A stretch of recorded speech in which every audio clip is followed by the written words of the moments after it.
NAFI would like to thank Sporties, Avemco, and AOPA for their generous sponsorship of this episode of the More Right Rudder podcast. Avemco Insurance Company is the official insurance of NAFI. Since 1961, when you call Avemco, you get real answers from real people. Nobody understands the needs of CFIs better than Avemco. So protect your career with the only insurance designed exclusively for NAFI members that comes with unique features and benefits you won't find anywhere else. To learn more, call 888-635-4306 or visit www.avemco.com/NAFI to start your quote today. Thanks for tuning in to this episode of the More Right Rudder podcast. My name is Sarah Staudt. I'm the Program Development Manager here at NAFI and your host for this podcast. This episode is a bit different than our usual format. We'll be releasing 2 episodes this week, Part 1 and Part 2, and they will cover our MOSAIC content. This content has been recorded with the help of 2 other individuals, Sam Bowyer and Bill Snodgrass. They were both instrumental in representing NAFI during the MOSAIC rulemaking process, and we greatly appreciate their help. In this first episode, Part 1, I'm joined by Sam Bowyer, who, in addition to volunteering for NAFI, is an associate professor for aeronautics at Embry-Riddle Aeronautical University. And during this conversation, we talk about an overview of the MOSAIC rule and take a deep dive into the changes for sport pilots and for flight instructors. Thanks for being here today, Sam. We're going to start our MOSAIC coverage with some general information about the rule. Awesome. I'm glad to be here. Yeah, I appreciate you taking the time to come on. And let's talk about it. So this has been a big rule. We've been waiting for this. You helped represent NAFI throughout this rulemaking process. Could you tell us a little bit about that? Absolutely. So I was asked to represent NAFI. They needed some support with the means of compliance team that was working on the IFR equipment for aircraft, for getting light sport aircraft eventually allowed to fly in the clouds. Currently, light sport aircraft aren't actually supposed to go into IMC, so we were looking at what types of equipment and what changes we would need to make to the means of compliance in order to change that down the road. Okay, cool. It is a very forward-thinking rule. And we're still working on it. We have what's called a final rule, but that's, there can be more final rules that change it. So let's talk about at least what we have for a final rule now. MOSAIC is our acronym for the Modernization of Special Airworthiness Certification. At its heart, this is an aircraft certification rule. It is. It has a lot of impacts to pilot training and privileges and stuff as well. Right. This rule, or at least the PDF version I was reading of it, is 660 pages. Oh, I think I have a longer one. I'm pretty sure. Let me pull up the one that I was looking at. Yeah, it depends on how you download it from the register. There's different ways. I was going to say, because I was talking to somebody else the other day, and I was like, it's a mere 700 and some odd pages. I've heard that one, too. 717 is what I'm looking at. Yeah, either way, it's a monster. Our goal here is we're going to start off just with some real high-level general information on why this rule is coming out now, what the FAA's goals were with this rule, and then we'll jump into our other segments. So, sounds great.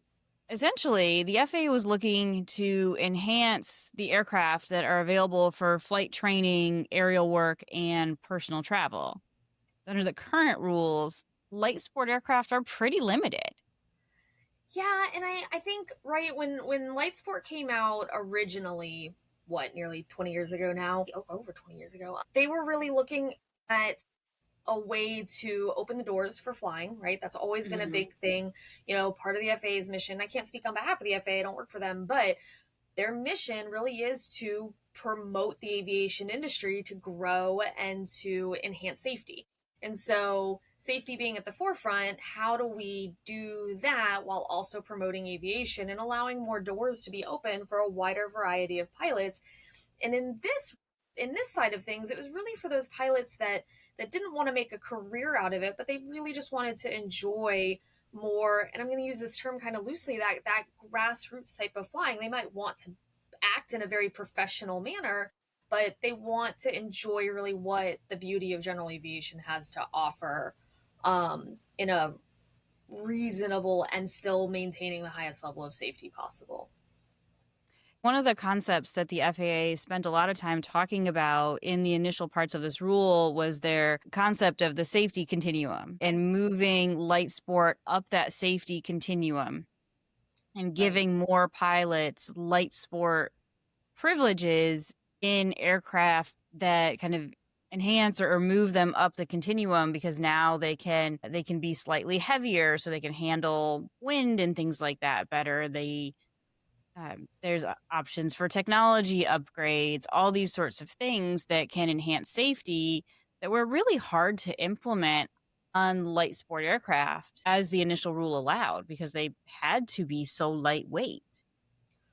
Right. Well, and it was interesting because one of the things that we talked about, especially in the committee I was in, which is a little bit different, but it relates, was making sure that the aircraft that we're looking at and making sure that the equipment that we're asking pilots to operate within are safe and stable. That was one of the big topics that kept coming up, was making sure that, one, it's not more aircraft than the pilot can handle, but two, is it an aircraft that's actually going to be, sometimes a slightly heavier aircraft is going to be a little easier for the pilot to handle when the weather isn't clear blue in a million, right? When we don't have that severe clear type of weather, that can be a benefit. And then we also have 20 years of data and safety statistics to be able to prove that, you know, something that we were trying out to see how that was going to work out is actually something of significant value to our general aviation community. And it's also a way to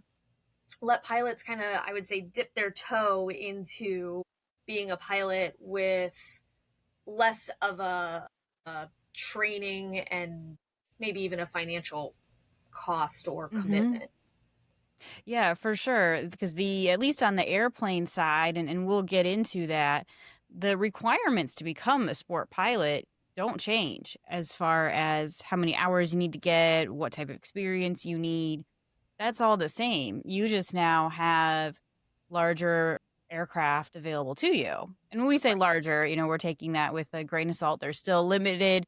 And we'll get into those limitations, but it does bring things like your common four-place trainers, your 172s, Pipers, I believe some Diamonds fit in there. The commonplace ones that a lot of flight instructors are very familiar with and also have great safety records of themselves are now available. Exactly. All right. So this rule also dips into a couple things. Interestingly, it makes a minor revision to right-of-way rules. Right. I like this discussion because light sport, as we'll get into, it gets rid of the power plant limitation. And so they had to change that from engine driven to powered aircraft. Yeah. Because now you could have electric motors. You could have, some future technology. Who knows? Well, and you said that the committee was a pretty forward-thinking committee. This is one thing that I actually got a lot of value out of working with these teams, was the amount of work that went into trying to future-proof the regulation. How can we use specific, concise language to make sure that there aren't loopholes, but also broad enough language to encourage and enhance development of technology, right? So we were looking at, and ours specifically had to deal with instrumentation for instrument flight. And so we were thinking about all the variety of different types of instruments that we have to represent certain pieces of information, and looking at where that can potentially go in the next even just 5 to 10 years. How do we prevent having to rewrite these regulations so often and make it broad enough that it's useful, just like this, the powered aircraft, because we know that our technology of how our power is going to be produced is going to change and is changing right now. Yeah, and that is good to have it flexible for the future, because rulemaking takes a really long time. I mean, how many times did we hear that, oh, MOSAIC's coming this year, MOSAIC's coming this year? I mean, thankfully, we're finally here. But rulemaking, by design, and it's a good thing in general that it is a slow process, because it has to consider, just the sheer volume of information and details and perspectives that it has to consider. it's naturally going to be a slow process. But as we, as the aviation community and training and manufacture and development as a whole, are kind of button up against these technology limitations, because technology is just going to continue to develop at a faster and faster rate all the time. So something like powered aircraft is a great kind of compromise there. It's okay. You've got electric motors, you're powered. You're hydrogen powered, really thinking Right. Jetsons type stuff, you're powered. So you've Right. captured it. Let's take a look here. There were a handful of smaller things, like to some provisions for former military aircraft. We're not going to go into that in this content, but it is there. Speaking of why this took so long, there were 1,300 comments on the final rule. Yeah, and so it's funny. So on the NPRM rather, to Right. get to the final rule. So I teach a class, right? And we talk about some of this stuff. I was telling my class, and we were talking about whether or not they should have a voice in rulemaking. And I said, listen, when we got comments, we went through every single one. So anybody who feels like their voice won't be heard, or it's going to be drowned out by so many other voices, that's not the case. We went through every single comment. Now, luckily they filter them, so our team didn't go through 1,300 comments. It was divvied up amongst different teams based on the type of comment that was being provided. But anybody who made a comment, please know that a team of several people read it and discussed it to some extent. Yeah, and if you read the final rule, there will be paragraphs will be like, oh, one commenter mentioned on this or someone like that. And they don't name individual commenters. If you submit on behalf of a formal organization, typically that organization will be named. But if you submit, just as an individual contributor. And you can submit anonymously too. Yes, that is an option on the Federal Register. So you don't even have to submit with your name.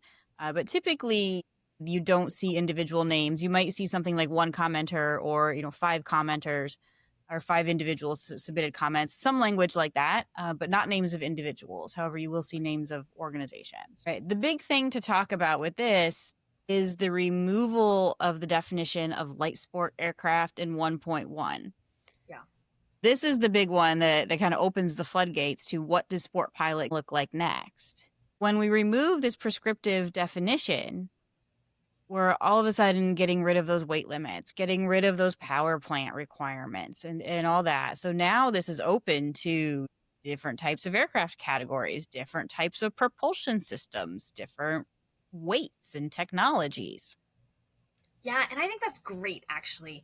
I think that aligns with the rest of our certification process, and I think this is fantastic. I'm really glad that this was kind of the key part to this, to help us move forward. I think it really, I think it adds more value to being a sport pilot, and can encourage people to want to pursue that route if they know that they're going to be more of, I want to fly for my own personal benefit. I want to fly as a retirement thing. I want to fly on the weekends, and I want to fly, and it's just, I know what I'm going to do. And I'm not going to do anything outside of clear blue and beautiful weather, or mostly. I think this is awesome. I'm really excited about this. It also opens the doors to sport pilots, kind of having the knowledge or comfort, if you will, that they'll be able to find an airplane to fly. Right. And because the current light sport market fitting the definition, it's tight. You can't just go to any airport and find a flight school with a light sport aircraft. Right. They became slightly more prevalent with the rule change to allow TAA for commercial.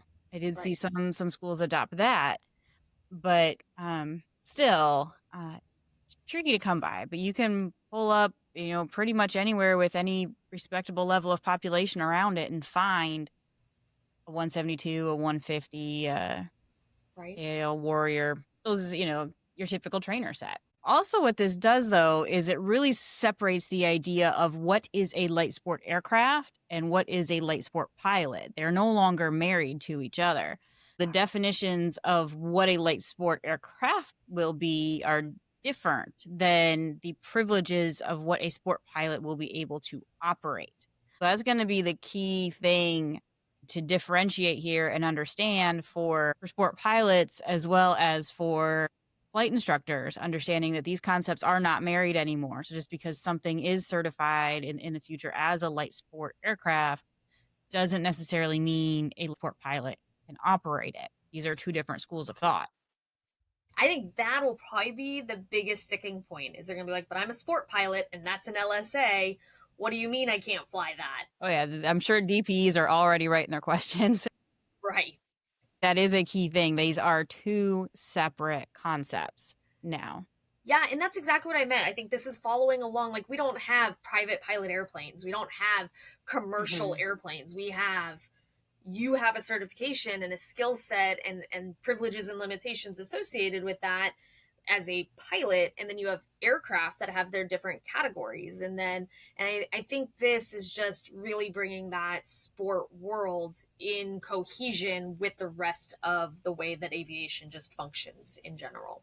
Yeah, and I had to laugh when we started certifying commercial pilots in light sport aircraft, and to have those flexibility and those options, but it was genuinely more in alignment with what they can do and what they could do, and it did have more advanced technologies than the aero I had to beat around the patch for my for my commercial, and I did an NDB on my instrument ride. Like, I'm that old. Me too. And my double I ride.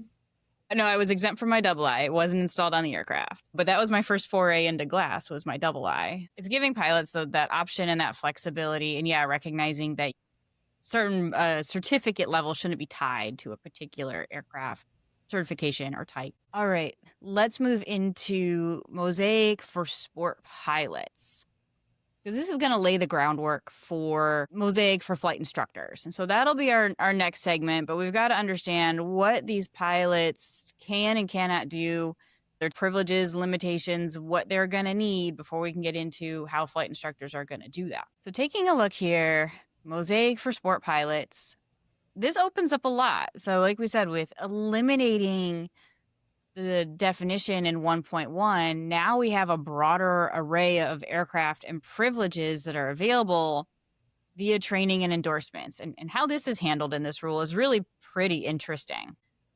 Now you'll be able to operate helicopters is the one that's being highlighted the most, but certainly eVTOL, powered lift, all those could be possibilities. It's not limiting anymore. Right. The other big one is operating at night, and then aircraft with retractable landing gear, constant speed propellers, high performance, complex aircraft. All those are now in the mix. I don't have a full grasp on the simplified flight controls with helicopters, and that's a big topic. And then I actually just got into a conversation with some other NAFI members and I who are working on some materials, but talking about the constant speed propeller versus a adjustable speed propeller, and so, like, I think it was called a manually adjustable propeller. Our team that we're kind of like a little subcommittee for NAFI, we're going to go do some more homework to make sure that we understand that, because I don't know if that's an inconsistency in language or if we gotta go do some homework to figure some of that stuff out, because and I know there's going to be people that are going to have questions about manually adjusted speed propellers. I understood, like, manual controls are like you got the blue knob in the cockpit. Right, but constant speed propellers have always been considered an aircraft that has the blue knob, right? You can. Well, but now there's automated ones. It did have a definition about automated, and so that's why, like, they created that differentiation of manually controlled. So you got the blue knob versus automatic controlled. You've got the power lever, essentially, and you're setting a percent power. That is exactly what our thought process was. All of our best guess as well, but none of us were confident. So we're going to dig into that a little. Let's move into some more of those kind of privileges and limitations type things. So those are the new aspects, like the night, the retractable, all that kind of stuff. Some of the rest of this stays the same for sport pilots, while some changes a bit. Sport pilots are still limited to only carrying 2 occupants, including the pilot. Right. But now they may operate up to 4-seat airplanes, even though they're still limited to only carrying that one additional occupant. Correct. And the FAA, remember, earlier this year made that change from passengers to persons. And so they're trying to be really specific with that too. Sport pilots are limited to one passenger, whereas the flight instructors are limited to one person. Because Correct, because the a passenger student isn't definition didn't considered a include passenger. someone receiving instruction, and they didn't want. Now, this is exclusive to flight instructors with a sport pilot rating. So, Correct. flight instructors certificated, we'll get into this in the flight instructor section. Flight instructors certificated under subpart H, so flight instructors without that sport pilot rating, you can still exercise your privileges. But yeah, so yeah, that's the kind of nitpicky thing. Pilots get one passenger, flight instructors with a sport pilot rating get one person. Right, because students aren't considered passengers. Right. So flight instructor candidates, your DP is getting that one teed Right. up too. Right. All Which right. So the only bummer I have to that is that observational flights from a training standpoint is so valuable. yeah, But I and also understand that our sport instructors have a little bit less maybe training potentially. And so I can understand some reservations there. yeah, and I was almost surprised how negatively almost the final rule discussed observing training and in that because I was required to do it in the university program I went through for at Yeah. least private and instrument. Like I had to have the flight instructor sign that I did it and everything. And Right. I've uh, never worked with, collaborated with, in any concept known a school, a flight instructor to find that observation flying was bad. not valuable. Yeah, so I was surprised at the tone that the rule took surrounding that. But I Maybe guess that'll be a they may future be down policy. that same road of thought you were that these sport instructors they do have less experience. They're not necessarily commercial pilots and Right. things like that. So that may have been their reservation along with that. So the next big thing is this is what's really going to be the limiting factor on aircraft now. It's not going to be the weight, it's going to be the stall speed. Right. So this is what you have to pay attention to. And there's going to be different ones now. So airplanes will Correct. have a limit of 59 knots calibrated airspeed VS1. Yes. That is the limit for what a sport pilot will be able to operate. Right. Because that number is different for aircraft certification as a light Correct. sport. So we'll get into that when we talk about aircraft specifically, but for pilots, that limitation is 59 knots calibrated airspeed VS1 for airplanes. For all other aircraft, it's 45 knots VS1 calibrated airspeed. And I'd like to point out that this is a benefit of making comments on NPRMs is that originally the NPRM actually had that set at 54 knots calibrated airspeed. And so because of the overwhelming amount of support for increasing it, and I believe a lot of people were actually pushing for 61, but there was a compromise at 59. So there was data that was supported, that was provided to the FAA, and the FAA heard that data and said, okay, that's fair. Yeah, that was a particularly interesting part of the final rule that's definitely worth the read. And yeah, that was commenter driven and data driven. They showed that aircraft up to having this, didn't have the safety record was at least equivalent or if not Right. better. And so it was a data driven compromise. Agreed. All right, so those are the high level ideas. So we've touched on this or at least hinted at it that operating helicopters are now a choice, but those helicopters have to have what's called simplified flight controls, which is still one of those like, okie dokie, it's in the rule, but what is it? Right. And no one really knows at this point. Even the people that are more involved with it, like I talked to some of them and they're like, it's hard to explain. So I think that's going to be an interesting, we'll see how that gets executed. Right. Now, the one thing to keep in mind as we've been talking about this, we've seen a lot that say, hey, MOSAIC comes into effect October 22nd, 2025. It does for pilots and what sport pilots and flight instructors with a sport pilot rating can do. But the actual airworthiness components don't come into effect until late July next year. It's a year after the final rule date. So they're still developing these standards. That does not come into effect or you can't start certifying light sport aircraft on October 22nd. You've got to wait till July at least of next year. So yeah, we'll see. The final rule did also discuss that there are ACS documents for rotorcraft helicopter under development. And it does include some interesting insights.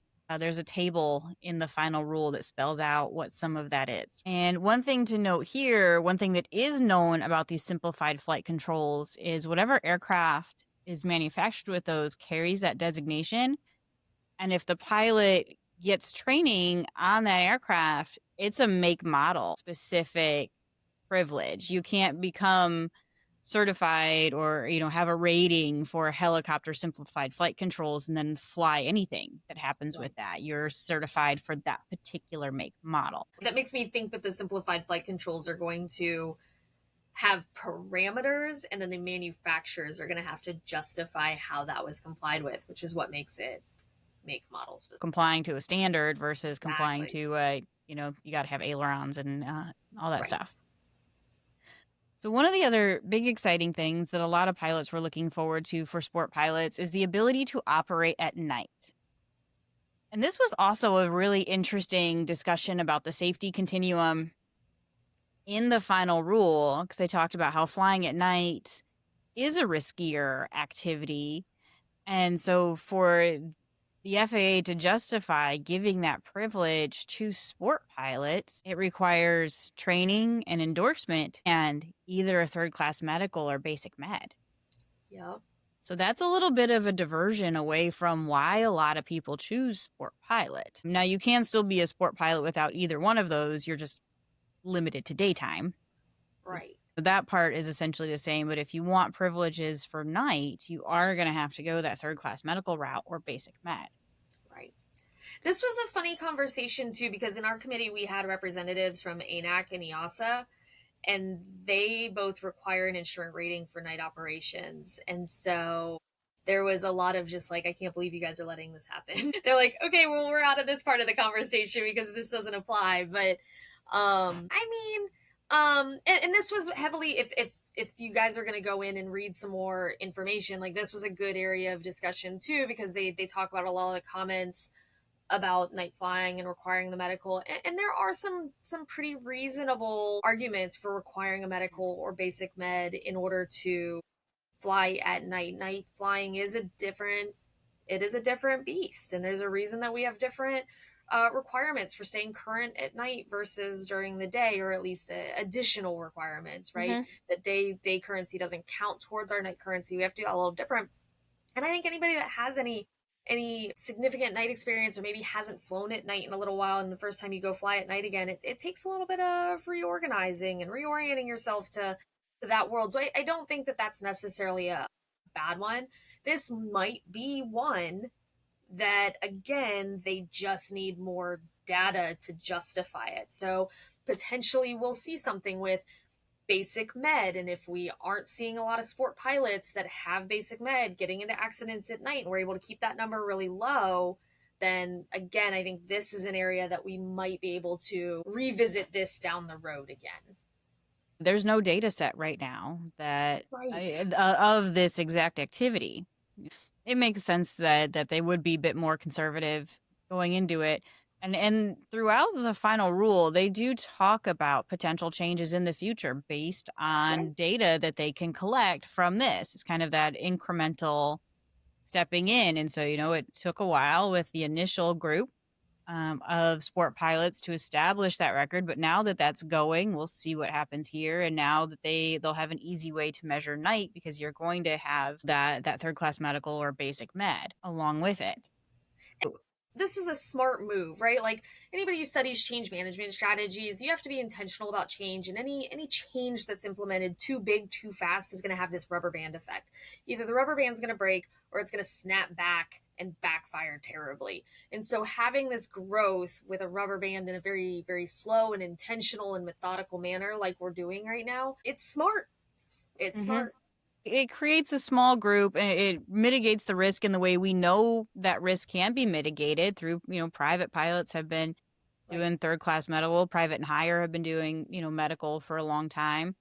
Basic med's been around now for 9 years, Oh, 8 years, yeah. something like that. A while. So we're getting a good data set from that too. Right. I agree. It's a reasonable baby step to get that data collection going, and of course these are rules. They're not chiseled in stone. We did all this on in PDF on the Federal Register, so it can change in the future when that data set becomes available and robust enough. Yep.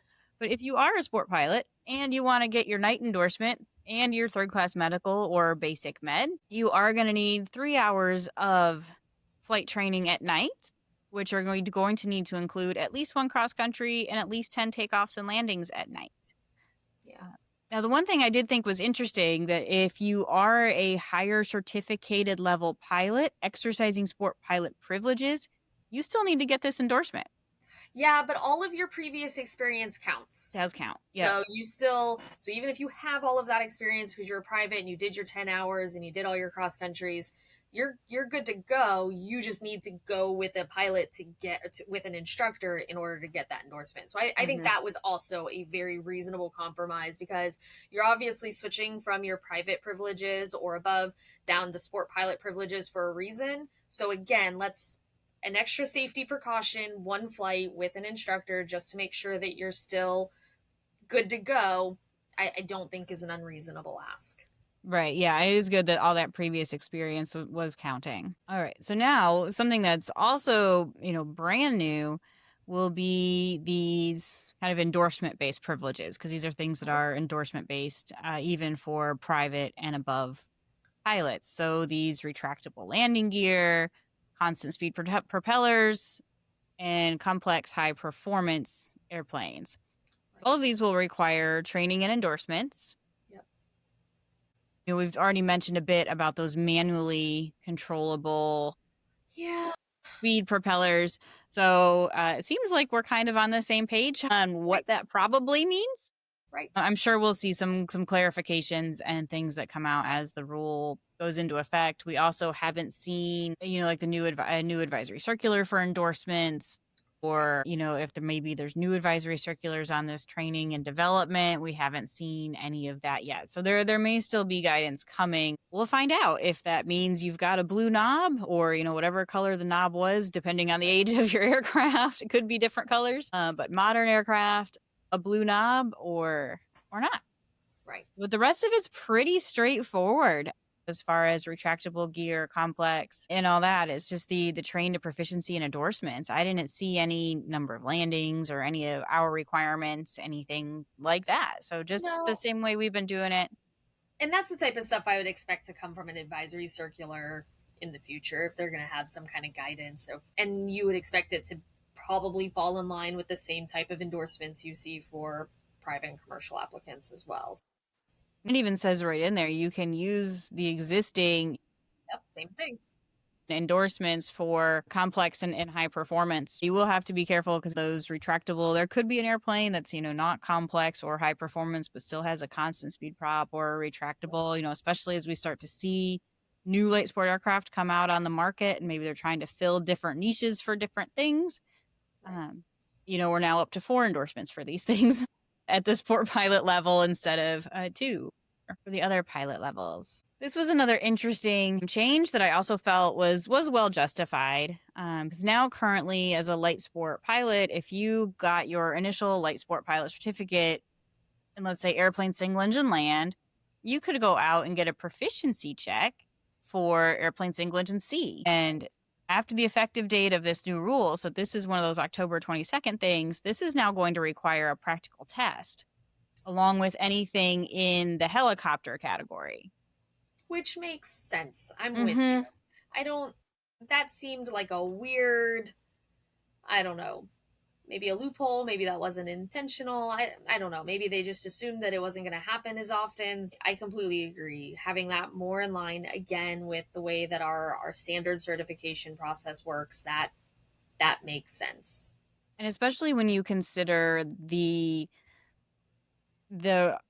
kind of range of complexity and size that these aircraft could be now. So, under the current rules, a an airplane single engine C that was light sport, it had a slightly higher weight requirement to accommodate, the floats and that, but it's still not a lot. These were still pretty small, simple airplanes. But now the 59 knots calibrated airspeed, stalling speed, you can get up there into a pretty hefty airplane. And that would be a big jump from someone who was light sport single engine into something like that. So, I agree that a practical test is appropriate for those two categories now. We're starting to see just the sheer range of aircraft that could be in there. And of course, so far, we've only talked about when training's required, not when training's a good idea. So remember, those are going to be two different things as now sport pilots have this whole range available. So even though they're airplane single engine, doesn't mean you should just go hop into something because you don't need a practical test. So this is just rule required, not good idea required. Right. We've already talked about how aircraft with the simplified control, those endorsements will be make model specific, and you will be able to get an initial sport pilot certificate in an aircraft with simplified flight controls. However, your certificate itself will be limited to that make and model. So if that means if you then wanted to earn privileges in another aircraft, say within that category class, but does not have simplified flight controls, that's another practical test. Well, even if it does have simplified flight controls, if it's a different make and model, they still have to do another test, correct? Yeah, so if you want to do another simplified flight control model, another practical test. If you want to do not simplified flight control, another practical test. That's all pretty reasonable stuff in my personal opinion, because you are with these simplified flight controls and they just don't know what it's going to be. There's even provisions in this final rule for if these simplified aircraft, can't meet ACS requirements or, do all the ACS maneuvers and things like that. So it makes sense if you're not demonstrating the full range of skills that you have some limitations. All right. So that's a pretty good discussion on what the future of sport pilots going to look like. Any closing thoughts on that one, Sam? No, I'm excited about it. I'm excited about more opportunities. I think making sport a more viable option for more people makes sense. We're increasing the quality of education. We're increasing the quality of the aircraft that they're flying. We're adding diversity to the industry. These are all in line with the FAA's mission to promote the aerospace industry and to promote safety. I think we're moving in the right direction. Yep, I think so too. So I'm excited to see what it brings and the training opportunities and how those sport pilots will transition up into some of these larger aircraft that they'll now have the privilege of operating. It'll impact flight instructors across the board and give everybody more privileges and opportunity. Exactly. Sam, thanks so much for coming on and for all your work that you do for NAFI and representing us on this committee. You've done a fantastic job, and we really appreciate all your work because we should note that this is all volunteer. So yeah, no, I enjoy it. It's good. And I'm sure my committee's also sick of me being like, okay, but where's the data? Let's look at the data. So I'm sure they'll be ready for a break from that soon. Well, this was a very data-driven final rule, so hopefully your heart was happy with all 700 and something pages of the document you read. But yeah, I was impressed with how much was baked into this. All right, let's move on to MOSAIC for flight instructors. The flight instructor content in the final rule is kind of scattered throughout it, as it talks about different privileges. One thing we have to kind of denote here at the beginning of this discussion is in the FAA's eyes, there's two different flavors of flight instructor. Right. There's your subpart H flight instructor and your subpart K flight instructor. So your subpart K flight instructor is your flight instructor with a sport pilot rating, and H is your flight instructor without a sport pilot rating. We also hear them called like regular flight instructors. I can't say I love that term, but you hear it. I'm a subpart H flight instructor. Me too. Subpart K didn't exist when I got my CFI. Right. All right, let's jump in because there are some differences in and opportunity within the light sport training world for subpart K and subpart H flight instructors. One of the big questions NAFI's been getting is, hey, I'm a light sport instructor. What am I going to be able to do? What am I not going to be able to do? How is this changing for me? So let's go ahead and let's start with our subpart K flight instructors, because remember, subpart H flight instructors have all those same privileges. already. What's changing for your subpart K instructors, as we mentioned in the segment on MOSAIC for sport pilots, you're now limited to carrying one person instead of one passenger. Right. And that was a result of that final rule last fall that changed that passenger definition. And the NPRM actually proposed one passenger, and then that rule changed in the middle of the process. I think comments had already closed and everything, and they were doing that. So this was a change the FAA had to make after the fact. There's really no room for debate on this. It's pretty straightforward definition. You can carry one person. Your pilots you're training can carry one passenger. Well, now sport pilots have the option of these manual control pitch propellers. They have retractable landing gear, complex high performance aircraft. How do I teach in those? Pretty straightforward. You get all the same training and endorsement that your pilot has too. and then you can instruct in those airplanes. And you may have that if you're a private or a commercial pilot who happens to fly these aircraft. Because I certainly know of some pilots who are private pilots, fly larger aircraft on their own, and are sport instructors because that's all they wanted to do. So you may already be there, but it's pretty straightforward. Thankfully, there's no additional hoops or anything for flight instructors. Simply get the same training and endorsement. My personal spidey senses are to get a little experience. Don't get your sign off and then hop in with a student. Maybe take her around the patch a few times on your own. Yeah. Make sure that you're comfortable in what you're teaching before. You shouldn't be learning it with your student, right? Right. Yeah. Go on that $100 hamburger run. Or I forget. We're probably up to $300 now, but go out there and get at least some measure of your own experience in these aircraft, because the training to get you the endorsement, it's good. You'll get there, but again, that's an operating privilege, and you'll have the privilege to teach, but a bit more experience won't hurt. And too, teaching new equipment to a student, you not only need to have your own skill set, but you need to start talking to other instructors about what are the common mistakes that the students are going to make, especially with the retractable landing gear. I can't tell you how many times I've had students where they've called 3 green, no red. I've told them to go around, and on the miss, they're on the go around, they go to retract their gear and realize it's already up. You need to be ready to catch those mistakes. And if that's not something that you've kind of, and I'm going to go to your regular CFI, your subpart H flight instructor training, that's a big part of our training, is how to catch those mistakes. And you really do want to make sure that you're prepared to do that, not only for the safety of your student, but for your own safety. And you might need to find an older instructor for that, because now with the 2016 rule change, you can go all the way on the single engine side and never swing gear.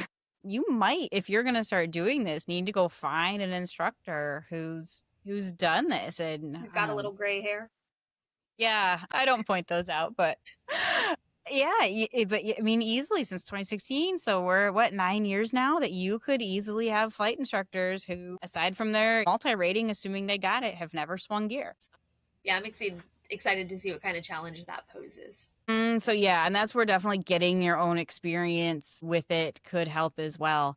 We'll see what happens with the light sport market if any aircraft come out with that. Right. And then same thing, controllable pitch propeller, any of those, go get some experience, go get a variety of experience, are all good stuff. Absolutely. The night requirements. Yeah. So this is just that same training and endorsement. Subpart K flight instructors are going to have to start with getting this training from Subpart H flight instructors. So you are going to have to specifically seek out flight instructors without a sport pilot rating. That's the only group of instructors qualified to do this right now. And then once that initial group of Subpart K instructors gets that endorsement, then they can start training other Subpart K instructors, as well as sport pilots and rising sport pilot applicants. Now, night training won't be a requirement for that initial certificate, but you certainly could do it at the same time. So that, again, is pretty straightforward, but you are going to have to make a specific effort to go find that training, but it should be pretty readily available. It's no different than the flight training going on for anything else. Well, and I don't know when this video is coming out, but let's make sure that we're not getting those endorsements before the final rule is effective. Correct. Yeah, all of this becomes effective October 22nd, 2020. And any previous experience counts. So Yeah. so get all of the experience in the world that you want. That's never going to go away. That's always going to be valid, but realize that you can't actually utilize this and put this into practice until October 22nd. Maybe they were trying to make sure that we were outside of all the daylight savings time and we had more night time to utilize. More night available. Yeah. Exactly. Yeah, daylight savings will be a couple weeks after that in November. One thing to note is that these night endorsements are category and class specific. If you have your night endorsement for airplane single engine land, you're not qualified at night for single engine sea or rotorcraft. Let's move on to these aircraft with simplified flight controls. Okay. So where are these flight instructors going to come from is another interesting discussion. And the rule does address this very specifically. And it says, hey, we know that these don't exist right now, and so they have to come from somewhere. So where the FAA is going to source these are Subpart H instructors employed or authorized by the aircraft manufacturer. That means at least the initial opportunity for this is limited to those Subpart H instructors. Now, once they get their endorsement or authorization or whatever that looks like from the manufacturer, they can pretty much immediately go out and start training the Subpart K instructors and then so on down the line from there. But it is going to take some time. And also keep in mind that the airworthiness rules that'll even allow these aircraft with simplified flight controls to be designated and manufactured don't even go into effect until the end of July 2026. We have a while until we're even going to see this, but that opportunity for that initial group is limited to Subpart H instructors. Hopefully we'll see that when it does happen spread pretty quickly. You know, obviously it's in the manufacturer's interest to have people authorized to fly their aircraft. That's how they sell them. Hopefully we'll see robust training opportunities available for that. That's just going to be market driven at the time. Yeah, and there was a lot of manufacturers that were a part of a lot of these committees with giving feedback and stuff like that. So obviously they have a vested interest in this.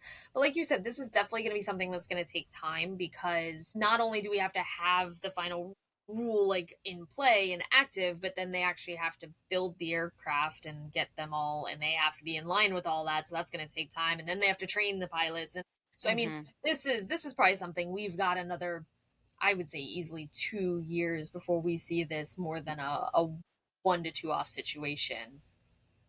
I don't think like the consensus standards even exist at this point, and we're recording in September 2025. Yeah, so I think they're still being edited. Yeah, so they've got time. They've got to put all that together. So they can't. I mean, they can probably maybe, you know, loosely start designing something or have some ideas going. But until they have those standards, it's probably not in their interest to put a whole lot of work into it. And then, like I said, by the time you actually manufacture and assess your market and train and all that, July of next year is the earliest available date, not necessarily the earliest realistic date. I would lean towards you. We've got a good couple years till we see these, you know, at your neighborhood airport. But there will be a regulatory option, and we will see them. That pretty much wraps up the content that is unique to Subpart K flight instructors out of this rule. There is one unique thing for Subpart H. So flight instructors without that sport pilot rating, 61-195 is being revised to require that flight instructors take their initial flight instructor practical test in an aircraft with conventional controls as a prerequisite to instruct an aircraft with simplified controls.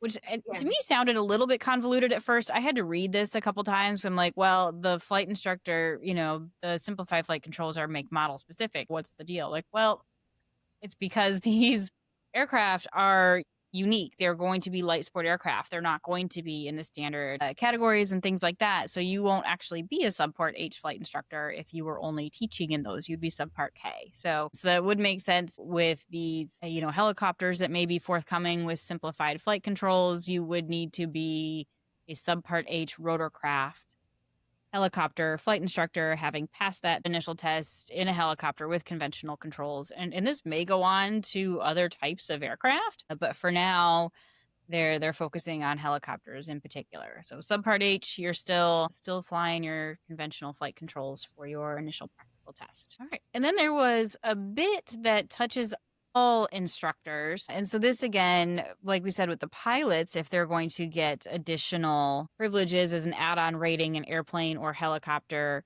they will need to pass that practical test. So instead of just the proficiency check, so that same logic of just the range of the aircraft you can operate now as a flight instructor and as a subpart K instructor, that will now all need to be a practical test. What I did find was interesting was that 6163, so the requirements for additional certificates or ratings, isn't changing as a result of this particular provision. The FAA viewed that sport pilots are issued privileges to operate different categories and classes, not ratings. Because you're issued a flight instructor with a sport pilot rating, and then all of these other things are endorsements and privileges.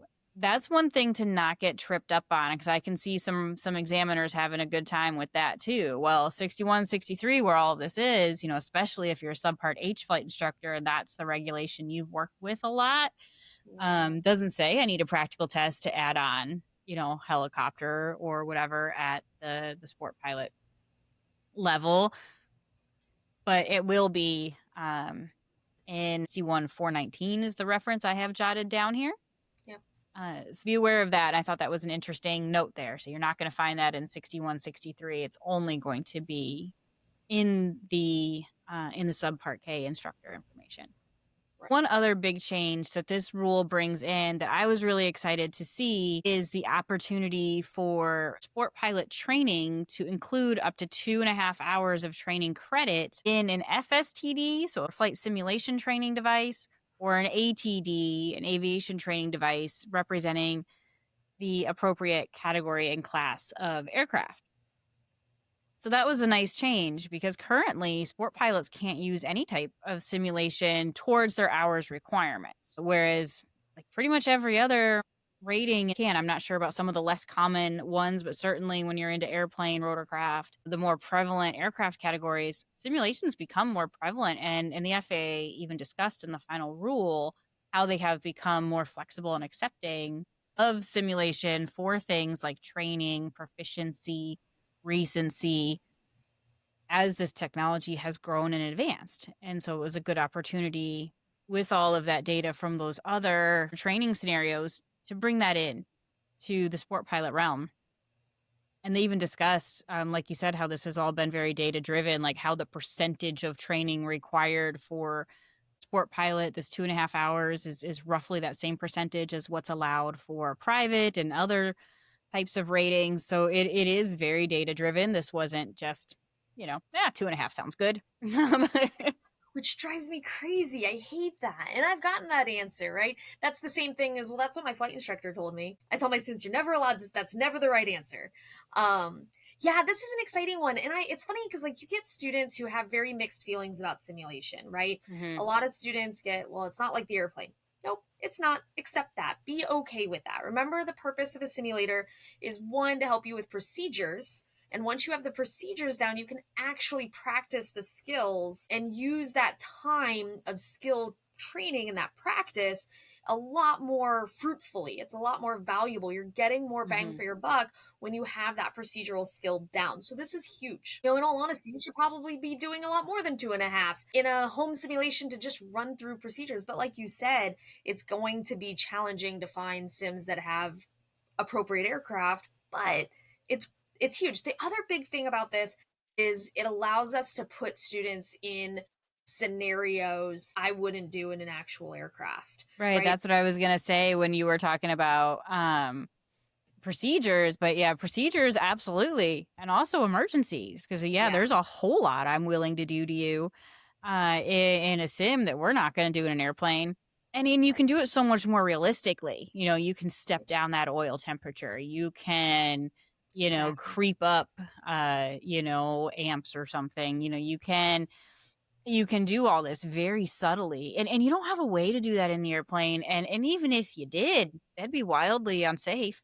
Right. That's the reason why you can't. But to be able to do all this in the sim and teach them those lessons of like, hey, I know we spent a lot of time looking out the window and that, but like you do have to check that oil temperature gauge every once in a while. Like it's not just Right. decoration. And so to kind of build, like I said, those scenarios and that overall situational awareness and that balance of outside, inside, and what do you look at and when, and on top of baking in those procedures, and you can do all that while practicing going into airspace and all of that where, if you were to try to do that in real life, even, something very minor, if they got distracted and now ATC's got something or there's other traffic, all of those concerns just go away in the sim, and you can really hammer in on those lessons very efficiently too, because you don't have to take off or every single time. You can just reset where you are and say, okay, now let's try it with this variable different, things like that. Right. So this is great. Now, one thing, these types of devices that are allowed, these FSTDs are only allowed in 141 or 142 programs, as well as, some higher level commercial operator type programs. So at least for the moment, I would be floored if we find any type of sport pilot training in those. But ATDs are very prevalent and easy to come by in the flight training world. However, they are subject to their FAA letter of authorization.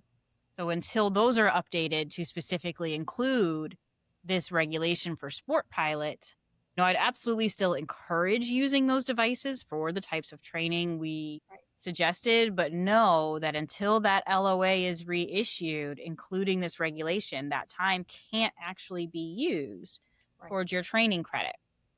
And if you're a school that has those, you're going to need to go talk to that company that you bought it from and ask for that. These LOAs are issued to the device manufacturer. They are not issued to the flight school. It is the manufacturer's responsibility to make sure that they are available to the flight school.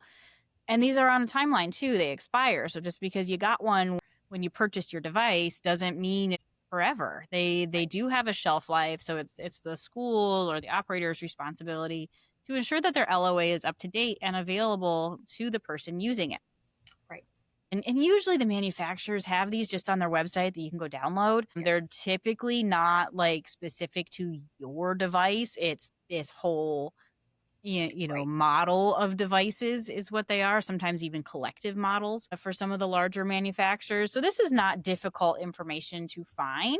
You just have to make the attempt to go do it. And the manufacturers are probably going to have to work with the FAA a bit initially to get this regulation added on there. And hopefully that's an easy process. This training, especially when we're talking like airplane single engine and some of these very common things, you're doing the same thing. It doesn't matter if you're training a sport pilot to do emergencies in a 172 or a private pilot. That engine's going to fail exactly the same way. That's an exciting thing. I'm excited to see that become more prevalent and have that opportunity available to sport pilots in aircraft that are representative of what they're actually operating.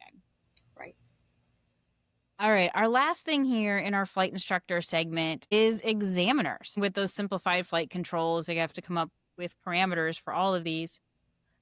For examiners who are going to be doing practical tests, either for an initial pilot or add-on in an aircraft with these simplified flight controls, those examiners are going to have to hold the appropriate category, class, rating, or privilege for that and have the ability to assume control of the aircraft. So that's going to have to be another thing that these aircraft manufacturers are going to have to think about. Right now, we see a lot of fully functioning dual controls or, parameters around aircraft that don't have that. Well, so what do these simplified controls look like? Is this like a screen in the middle? Is this a screen on each side? Whereas where they can put it in exam mode. So, this one's the master. If the student does something, the examiner, knows they can do it on their screen and the aircraft's going to follow theirs. Is it a toggle switch that this one's now the primary and that's the secondary? And what happens if you accidentally hit it? Hopefully they put cases over them. Oh my goodness. Right, yeah. Protected switches or something like that. And, that'll have to be a pre-flight item. So you make sure, or, whether it's that or if it's some password protected thing in the system, who knows? But that'll have to be a thing that they're going to have to consider and that pilots are going to have to look at when they get in the aircraft, and examiners and know This is bringing back kind of the trauma of, forgetting to push that VLOC button. Well, and then this is going to be another. That's funny. This is Make gonna sure be those another. needles are the right color. This is going to be another one of those too. So, like, are we going to have the instructors that have been authorized from the manufacturers, and they're going to go train the DPs Are the to do manufacturers this? going to And is this? require that the instructors that they hire be DPEs or be qualified to be examiners and get them I through, don't know how that loop is going to work quite yet. Yeah, 'cause I mean, I've seen examiners not even want to, do tests in light sport aircraft, even common, airplane single engine because they didn't have experience in that particular make and Right. model, which fair enough, I Right. fully support their decision in that, but now we're talking like a whole other species of aircraft here, and that they will not have any transferable experience to really speak about. We're going to see who the brave souls of the DP world are. There are a Yeah, and few so brave it wouldn't souls. surprise me at all if there's some out there and that's who these manufacturers hire. Right. But we'll find out. Again, this is probably at least 2 years down the road. And Yeah. they've got to get all the capital and figure out their market and figure out what these consensus standards are and how to comply and how to be able to do this so that the pilot examiner can take control and Right. all that. So Interesting. it will be. Sam, thanks so much for coming on and for all your work that you do for NAFI and representing us on this committee. You've done a fantastic job, and we really appreciate all your work because we should note that this is all volunteer. Yeah. So Yeah, no, I enjoy it. It's good. And I'm sure my committee's also sick of me being like, okay, but where's the data? Let's look at the data. So I'm sure they'll be ready for a break from that soon. well, this was a very data-driven final rule, so hopefully your heart was happy with all 700 and something pages of the document you read. But yeah, I was impressed with how much was baked into this. Even down to those. Well, this is the percentage of we allow for the simulation thing and things like that. So. Yes. All right. Well, stay tuned to NAFI for more MOSAIC stuff as questions come up. I'm sure there will be more. I'm sure things will crawl out of the woodwork as this goes into effect. And we'll stay up to date as we learn more. All right. Thanks, Sam. We'll see ya. Thanks, Sarah. Thanks for tuning in to this episode of NAFI's More Right Rudder podcast. If you enjoyed this episode, be sure to subscribe. You can get this podcast in video version on YouTube, or you can get the audio version anywhere you get your podcasts. New and returning NAFI members can save $5 on their annual membership by using the code PODSAVE5, PODSAVE 5, the numeral, at our website, nafimentor.org.